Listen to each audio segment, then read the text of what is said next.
Hello ছাত্রছাত্রীরা, আজ আমি তোমাদের সামনে নিয়ে চলে এসেছি দ্বিতীয় শ্রেণীর আমার বইয়ের দ্বিতীয় পাঠ। দেখো এখানে আছে পেজ নম্বর 111, সি অ্যান্ড সে। দেখো এবং বলো। দ্যাট ইজ মানে দ্যাট মানে ওই, ইজ মানে হয়। তাহলে দ্যাট ইজ যদি দূরের হয় তাহলে তখন দ্যাট দিয়ে বসাবা, এগুলো দিস দিয়েও বসাতে পারো। দ্যাট এবং দিস দুটোই দিয়ে করতে পারো। তাহলে এখানে লিখলে দ্যাট ইজ এ টাইগার, তাহলে ওই হয় একটি বাঘ।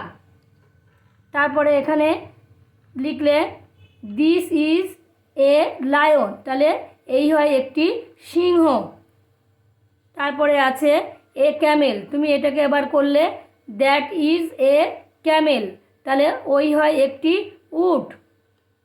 তারপরে দেখো এখানে একটি হাতির ছবি আছে, তাহলে এখানে আমি দিলাম দিস ইজ অ্যান এলিফ্যান্ট।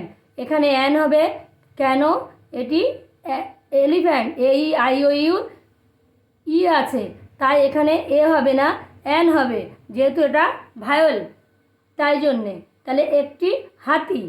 তারপরে আছে ম্যাচ কলম এ উইথ বি, তাহলে ম্যাচ কলম এর সাথে বির মিল করতে হবে। দেখো কি করতে হবে, ক্যামেল, ক্যামেল হচ্ছে তোমার হাম মানে কুজ, তারপরে হচ্ছে হাম মানে কুজ। আর লায়ন, লায়ন হচ্ছে সিংহ, লায়নে কি চলে যাবে, লায়ন হবে মেনি। কেশর, এই যে দেখতে পাচ্ছ সিংহের এই চুলগুলোকে কেশর বলা হয়।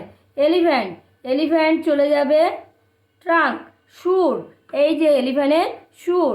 তারপরে চলে যাবে টাইগার, টাইগার কি হবে, স্ট্রাইপস মানে ডোরা কাটা দাগ। বোঝা গেল?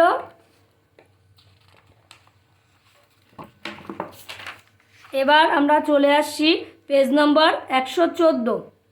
114ই দেখো কি আছে, প্রশ্নগুলো করিয়ে দিয়েছি।